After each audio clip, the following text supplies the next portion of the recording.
నాకు నచ్చిన భోజనంలోనైనా నువ్వు ఉండాల్సిందే. నా సగం నీతో పంచుకోవాల్సిందే. నమస్తే మేడం. శ్రీధర్ గారు పంపించారు మేడం. ఉంటాను మేడం. నువ్వు రావని తెలిసే టిఫిన్లన్నీ క్యారేజ్ కట్టి పంపించాను. పక్కనుంటేనే మనిషి మనతో ఉన్నట్ట? మనసులో ఉన్న మనిషి మన పక్కనున్నట్టే. నువ్వు నా పక్కనే ఉన్నావనుకొని నేను ఇక్కడ టిఫిన్ చేస్తూ ఉంటాను. తిని ఎలా ఉన్నాయి చెప్పు. బజ్జీలు ఎలా ఉన్నాయో చెప్పడానికి మళ్ళీ నాకు ఫోన్ చేయాలనుకోకు. తిన్న తర్వాత నీకు నువ్వు చెప్పుకుంటే నాతో చెప్పినట్టే. నా మీద కోపం టిఫిన్ మీద చూపించకే ప్లీజ్. తిను. అమ్మేమంటుంది? మిమ్మల్ని నచ్చినంతసేపు ఇక్కడే ఉండమంటోందిరా. ఇది నీ మాట. తండ్రిగా నిన్ను మాటనే హక్కు కూడా లేదా నాకు? చిన్నమ్మ, టిఫిన్ ఒకటిచ్చు. కోడల కోసం ప్రేమగా చేశారు. నేనేమి చేయమని చెప్పలేదు.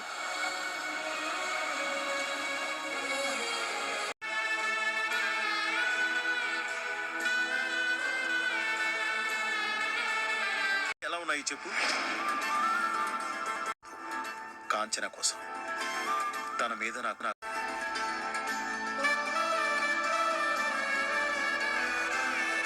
నీకే తప్ప నాకు మీ మీద అభిమానం లేదనుకుంటున్నారా?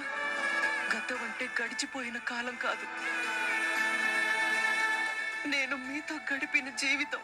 ఆ గతం తాలూకు జ్ఞాపకాలతోనే బతుకుతున్నాను. వద్దనుకున్నా, వదిలేశాననుకున్నా, బతికిన జీవితాన్ని బతికినంత కాలం మోయాల్సిందే. నేనిప్పుడు ఆ పనే చేస్తున్నాను కాంచన. మీ బాధ మీరు చెప్పుకుంటున్నారు, నా బాధ నేను చెప్పుకోలేకపోతున్నాను. నాకు అర్థం కావడం లేదు. ఎందుకంటే కొన్నింటిని వద్దని వదిలేసుకున్నాక జ్ఞాపకాలవుతాయి. మనతో ఉంటే మరోసారి మనసుకు చేసే గాయాలవుతాయి. అది మనకి దక్కుతుంది అంటారు. నేను నాది అనుకున్న నా 5వ తనం మీద ఇంకెవరి పేరో రాశాడు. ఈ జన్మకింతే, భవిష్యత్ ఏంటో తెలియని.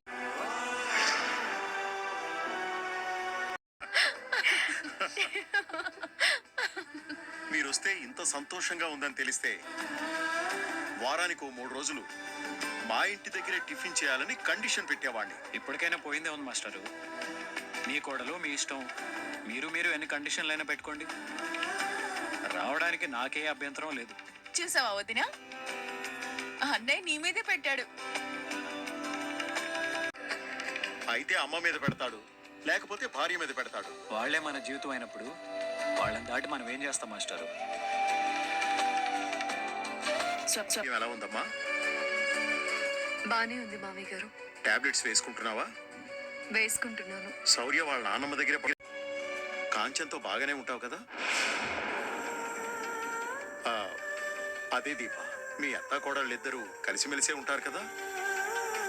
మా మధ్య ఏ గొడవలు లేవు మామయ్య. ఎప్పుడైనా మా వచ్చినా ఆ క్షణం వరకే, మళ్ళీ కలిసిపోతాము. అత్తా కోడళ్ళు అలాగే ఉండాలి దీప. నిన్నో మాట్లాడగనా? అడగండి. కార్తీక్ ఊళ్ళో లేనప్పుడైనా, ఏదైనా పని మీద రాత్రంతా ఇంటికి రానప్పుడైనా నువ్వు మీ అత్తయ్య ఓ గదిలో పడుకోడు. ఏం లేదు దీప, ఎప్పుడు చూసినా ఏదో చీకటి తెలియని ఆకాశంలా కనబడుతూ ఉంటుంది. ఆకాశానికి చీకటి అయితేనే కదమ్మా కంటికి నిద్రొచ్చేది. వేలికి ఏదైనా గుచ్చుకుంటే అమ్మ అని అరుస్తాం. గట్టిగా ఏదైనా తగిలితే మనం ఇంకా గట్టిగా అరుస్తాం. కానీ ఒక పదునైన కత్తి కడుపులోనో గుండెల్లోనో గుచ్చుకుంటే అరవలేం మామయ్య గారు. ఎందుకంటే అది మనం అరవడానికంటే మించిన బాధ. కళ్ళ ముందే పోతున్న రక్తాన్ని చేత్తో అదిమి పట్టుకున్నా పోయే ప్రాణాన్ని ఆపుకుంటూ కూర్చున్న మనిషి దగ్గరికి వెళ్ళి నువ్వు మామూలుగా ఉండొచ్చు కదా అంటే ఉండగలడా? జరిగింది కూడా అలాంటి గాయమే. మీరన్నది నిజమే. ఆవిడ మొహమే కాదు, ఆవిడ కళ్ళు కూడా చీకటి తెలియని ఆకాశంలాగే ఉంటాయి. ఎందుకంటే నిద్రపోవడంలో కనపడుతుంది. అలాంటి రాత్రుల్లో అనుభవించడం చావుతో ప్రయాణం లాంటిది మామయ్య గారు. దానికి కారణం నేనే అని నాకు తెలుసమ్మా. మీరిప్పుడు బాధపడినా జాలిపడినా ఉపయోగం లేదు కదా. నేను చూపించే జాలి కోసం ఎదురు చూసే పరిస్థితుల్లో కాకుంటైన కొత్తలో ఒకసారి తన పరిస్థితి చూసి బాగా ఏడ్చాను. అప్పుడు కాంచన నన్ను ఓదారుస్తూ, మీ కాళ్ళుండగా నేనెందుకు అవిడిదాన్ని అవుతాను అంది. అవిడిదాన్ని చేసినట్టే కదా.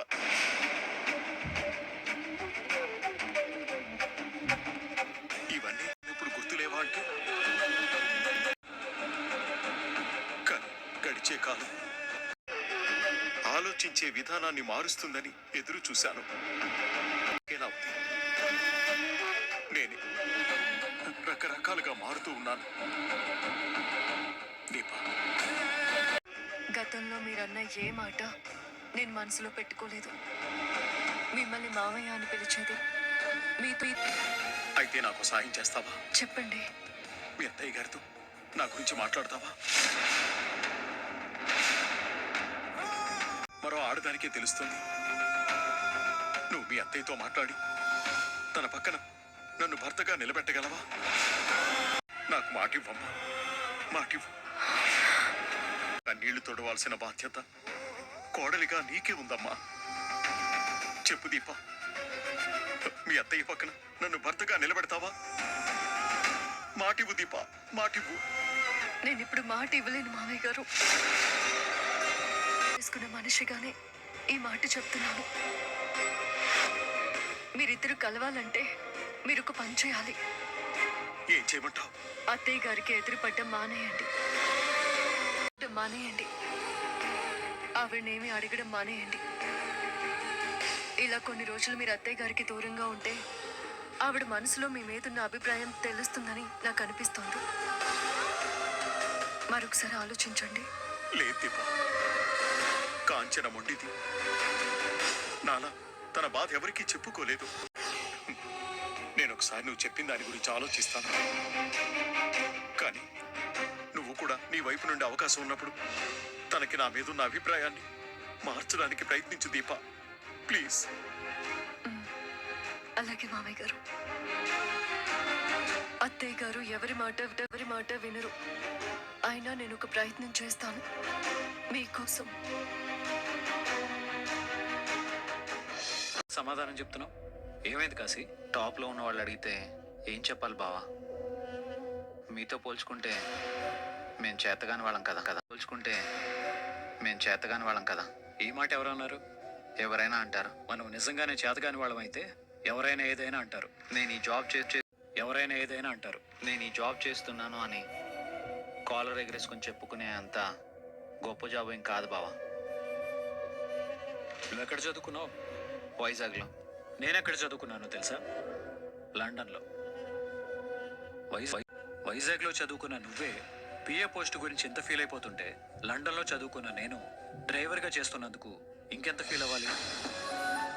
ఎవరు ఈరోజు బతకడం కోసం పనిచేయరు, భవిష్యత్తు కోసం పనిచేస్తారు. అంటే మనం చేస్తున్న పని ఉండాలి. నేను డ్రైవర్గా చేస్తూనే కంపెనీ వ్యవహారాలు చూసుకుంటున్నాను. బోర్డు డైరెక్టర్గా నా సలహాలు సూచనలు ఇస్తున్నాను. అలాగే నువ్వు కూడా నాన్నతో ఉంటూ ఉండాలి. నేను డ్రైవర్గా చేస్తూనే కంపెనీ ఇష్టం. మీరిద్దరూ డిస్కస్ చేసుకోండి. ఏదేదో ఊహించుకుని నా జీవితం ఆగిపోయింది అనుకుని 4 గోడల మధ్య ఒంటరిగా మిగిలిపోకాసి తల తెంచుకోవడానికి సిద్ధపడ్డవాడే తల ఎత్తుకునే అర్హత కలిగి ఉంటాడు. ప్రాక్టికల్గా బతుకు. చేసే పనిలో ఇలా చెప్తే గాని ఈయన గారికి అర్థం కాదు. ఎందుకో ఈ మధ్య ఊరికి అన్నిటికీ కోపాలు వస్తున్నాయి. అన్నిటికీ గొడవలే. అర్థం చేసుకునే భార్య ఉంటే మగాడి జీవితం అందంగానే ఉంటుంది. అన్నయ్య, భర్త కాబట్టి వెంటనే కంప్లైంట్ చేసావు. ఇదే నీ కొడుకైతే ఇలాగే కంప్లైంట్ చేస్తావా? ఆలోచిస్తావు. అర్థం చేసుకుంటావు, నచ్చ చెప్తావు. జరిగింది మర్చి నాన్న పిలుస్తున్నాడు, పదండి. అన్నయ్య బయలుదేరదామా? అలాగే. హాయ్ అక్క. ఇప్పుడేనా బయటకు వచ్చేది?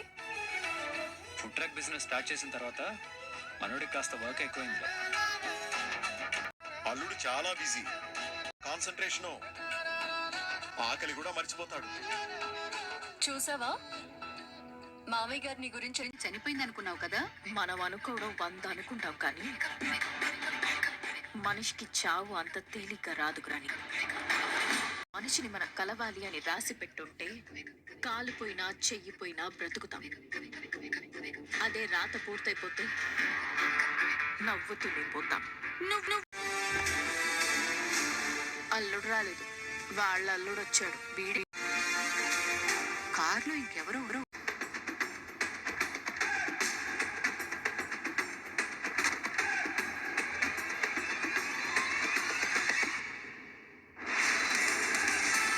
కాదే, దీప. దీనికి ఇంత బిల్డప్ అవసరమా? ఈ ఇంటి యజమానులకే డ్రైవర్లు ఉంటారనుకున్నానమ్మా. పని మనుషులకు కూడా డ్రైవర్లు ఉంటారని ఎప్పుడే అర్థమైంది. శివనారాయణ గారి ఇంట్లో పని మనుషులు ఎంత పవర్ఫుల్లో ఒకసారి నువ్వు నిజం చేసావు దీపా. నువ్వు నాలాగే బతకనిర్చిన దానివి. ఒక సలహా ఇచ్చి మీ మామగారితోటి ఫుడ్ ట్రక్ బిజినెస్ పెట్టించావు. ఇకెళ్ళి బిగిస్తున్నావు. కోపం వచ్చిందా? వస్తుందమ్మ గారు, కానీ కంట్రోల్ చేసుకుంటున్నాను. ఎందుకంటే మా బావ నాతో ఒక మాట చెప్పాడు. ఏంటది? అడ్డమైన వాళ్ళు అడ్డదిడ్డంగా ఏదో ఒకటి వాగుతూనే ఉంటారు, మనం చెవిటి వాళ్ళలాగా ముందుకి పోవాలే తప్ప మళ్ళీ వాళ్ళతో గొడవ పెట్టుకోకూడదు అని. దీపా, ఇంతకంటే గట్టిగా నేను కూడా అరవగలను అమ్మాయి గారు, కానీ నేను అరిచే వాళ్ళ మీదే అరుస్తాను.